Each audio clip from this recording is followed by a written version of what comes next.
శ్రీధర్ రెడ్డి గారు. అధ్యక్ష, ఈ యొక్క స్లీపర్ బస్సులు ప్రమాదాలు ఎంత ఘోరంగా తయారయ్యాయంటే గంట ముందో 2 గంటల ముందో కుటుంబ సభ్యులు ఇంట్లో వాళ్ళకు ఫోన్ చేసి మేము వచ్చేస్తున్నాం అని చెప్తే ఆ గంట 2 గంటల్లో వాళ్ళు రాకుండా వాళ్ళు చనిపోయారని చెప్పని వార్తలు వచ్చే పరిస్థితి.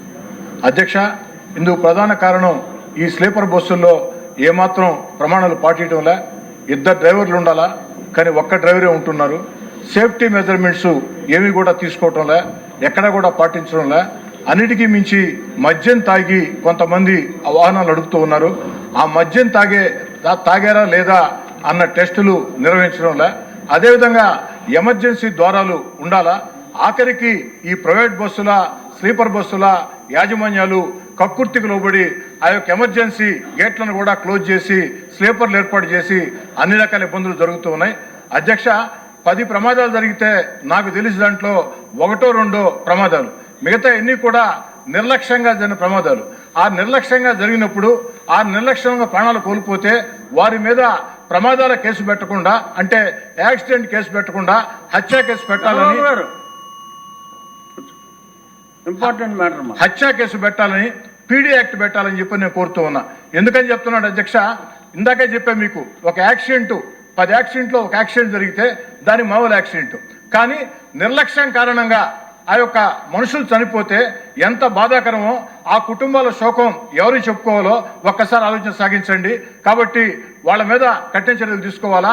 అన్నిటికీ మించి ప్రభుత్వానికి ఒక సూచన చేస్తున్నా, ముఖ్యంగా రవాణా శాఖ మంత్రి గారు రాంప్రసాద్ రెడ్డి గారు యువకుడు, ఈరోజు ఈ యొక్క స్లీపర్ బస్సులో కానీ ఈ బస్సుల్లో కానీ టికెట్ల బుకింగ్కి ఏదైతే అభి అని, రెడ్ అని, మా బస్సు అని చెప్పని బుకింగ్లు జరుగుతూ ఉన్నాయి.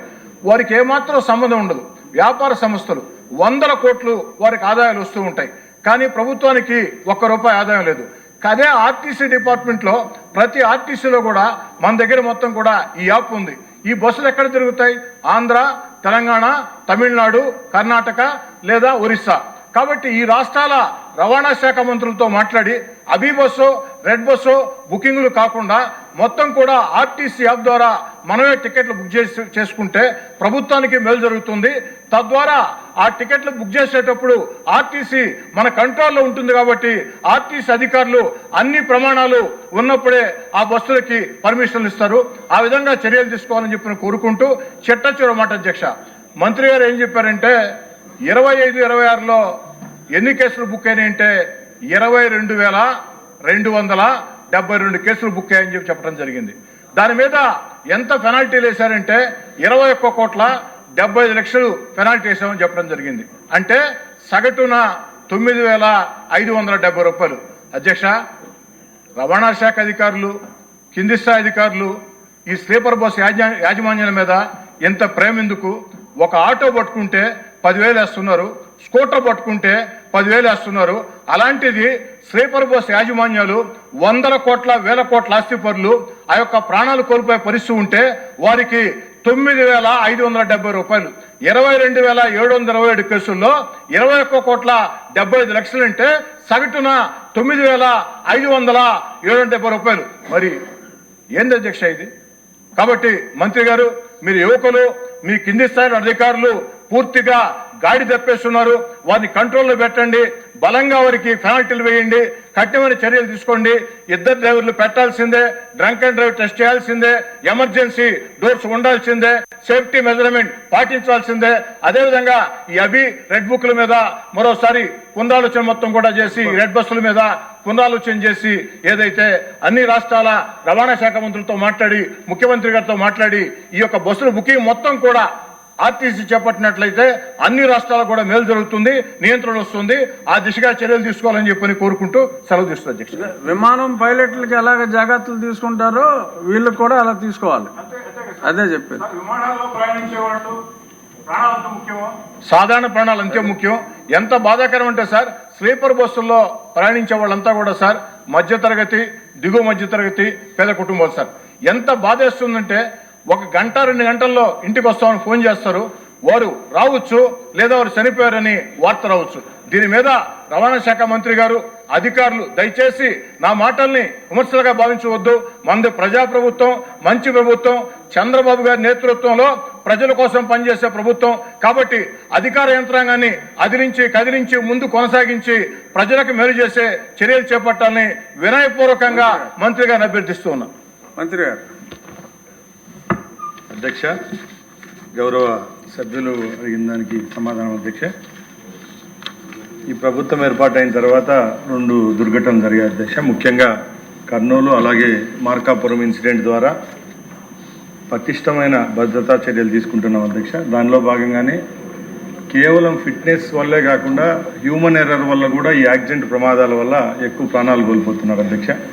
ముఖ్యంగా గౌరవ సభ్యులు అడిగినట్టు ప్రమాదం గురైనప్పుడు ఆ టైమింగ్ కూడా చాలా బేస్ చేసుకోవాల్సి ఉంది అధ్యక్ష. ఎందుకంటే స్లీపర్ బస్సులన్నీ నైట్ టైం ట్రావెల్ చేయడం జరుగుతుంది అధ్యక్ష.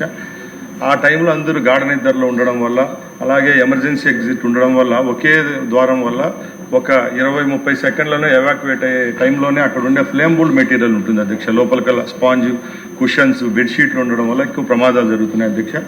దీని మీద స్ట్రిక్ట్గా రూల్ తీసుకొని రావడం జరిగింది. అలాగే ఇద్దరు డ్రైవర్లు అయితే గత 6 నెలలుగా చేయడం జరుగుతుంది. ఎక్కడ చెకింగ్ చేసినా కూడా ప్రతి ఇద్దరు డ్రైవర్ లేని బస్సు అక్కడే సీజ్ చేయడం ఉంది అధ్యక్ష. దాని డీటెయిల్స్ కావాలంటే నేను మన గౌరవ సభ్యులకి ఇస్తాను అధ్యక్ష.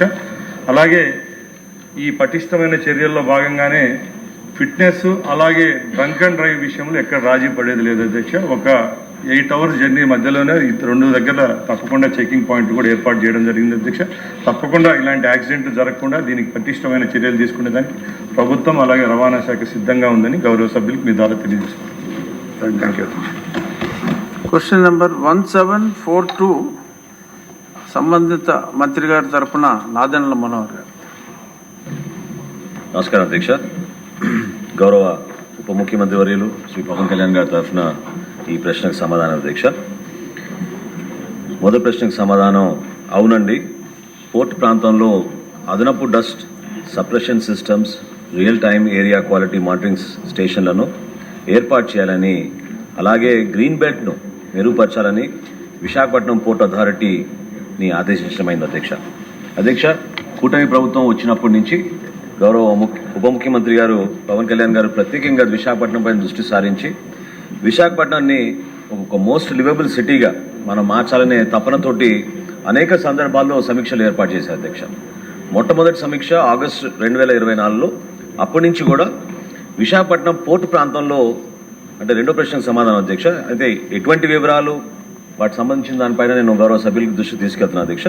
విశాఖపట్నం పోర్టు ప్రాంతంలో సరుకు రవాణా, వాహనాల కదలిక మరియు రహదారి ధూళి కారణంగా కొన్ని నెలల పాటు, అంటే ప్రత్యేకంగా శీతాకాలంలో ఎక్కువ సమస్య ఉంటుంది అధ్యక్ష. గాలి నాణ్యత క్షీణిస్తోంది. అందువల్ల ధూళి నియంత్రణ చర్యలను ఎప్పటికప్పుడు పరిశీలన చేయాలనే అవసరం ఉంది అధ్యక్ష. 2024-25లో విశాఖపట్నం గురించి ప్రత్యేకంగా ఆంధ్ర యూనివర్సిటీ ఒక రిపోర్ట్ ఇచ్చింది అధ్యక్ష, సోర్స్ అపార్ట్మెంట్ స్టడీ అని.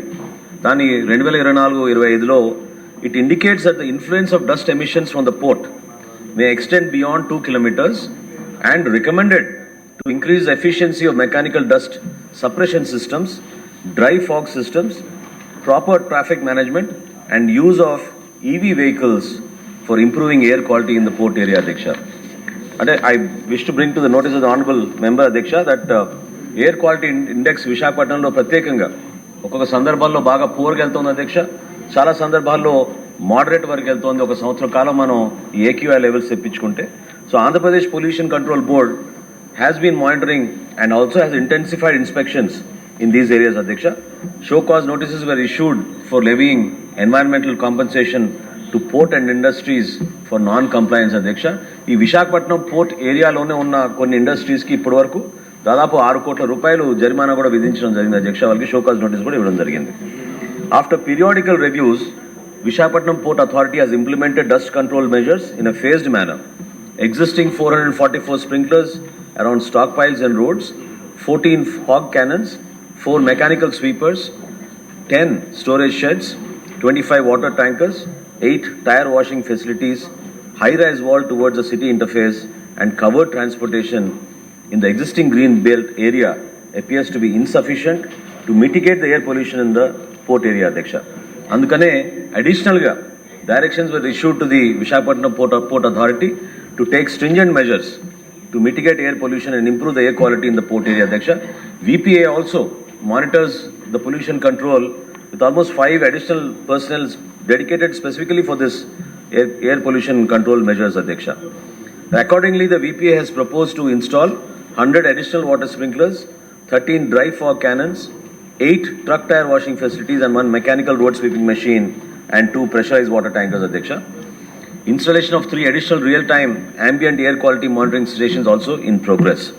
I want to assure the member, Adhyaksha, that the VPA has also proposed end-to-end mechanization as a long-term measure as a solution to this problem for multi-cargo and fertilizer handling, transition to green cargo handling practices, construction of wind barriers along the northern and eastern terminals.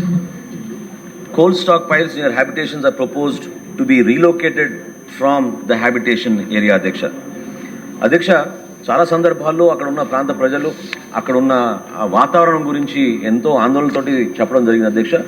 ప్రధానంగా దీని గురించి మనం green belt మనం పెంచుకోవాలి, ఎట్టి పరిస్థితుల్లో దీనిపైన మనం సాధించాలనే తపనతోటి పవన్ కళ్యాణ్ గారు ప్రత్యేకంగా ఓడరేవు ప్రాంతంలో 33% గ్రీన్ కవర్ ఉండాలనే లక్ష్యంతో ఆయన ప్రస్తుతం ఈ సీజన్లోనే ప్లాంటేషన్ మొక్కలు నాటే కార్యక్రమం చేపట్టాలని విపిఏని అంటే విశాఖపట్నం పోర్ట్ అథారిటీని ఆదేశించడమైంది, అధ్యక్ష. సమర్థవంతమైన ధూళి నివారణ చర్యలు అమలు కోసం పర్యవేక్షించడానికి మరియు విశాఖపట్నంలో గాలి నాణ్యత మెరుగుపరచడానికి జిల్లా యంత్రాంగం, పోర్ట్ అధికారులు, అనుబంధ శాఖలు మరియు సమీప పరిశ్రమలు ఎప్పటికప్పుడు సమీక్షలు నిర్వహిస్తూనే ఉన్నారు, అధ్యక్ష. ఇటీవలే గౌరవ సభ్యులు కూడా దాంట్లో పాల్గొన్నారు, అధ్యక్ష. ఇటీవలే ఓడరేవు ప్రాంతంలో మరియు దాని చుట్టుపక్కల గాలి నాణ్యత సమీక్షించడానికి జిల్లా యంత్రాంగం, ప్రజాప్రతినిధులు, అనుబంధ శాఖలు, ప్రధాన పరిశ్రమలు మరియు ఏపీపీసీపీ నుంచి అంటే మన పొల్యూషన్ కంట్రోల్ బోర్డు అధికారులు కూడా దాంట్లో పాల్గొన్నారు, అధ్యక్ష. జూలై 10వ తారీఖున ఈ సమీక్షా సమావేశం జరిగింది.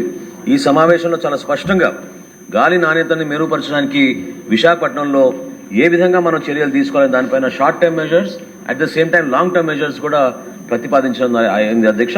దాని గురించి గౌరవ సభ్యులకి నేను వివరాలు అందిస్తాను.